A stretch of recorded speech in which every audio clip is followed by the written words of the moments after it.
Ready to learn the names of animals in Arabic? Let's go. أسد. أسد. نمر. نمر. دب. دب. فيل. فيل.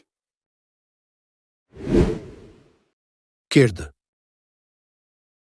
جرد. باندا. باندا. حمار الوحش.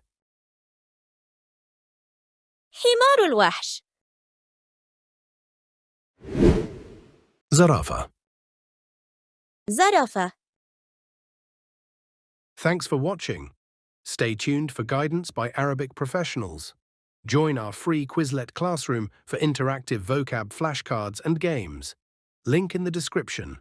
Watch the next video, a quick test to check your understanding. Until next time, take care and keep learning.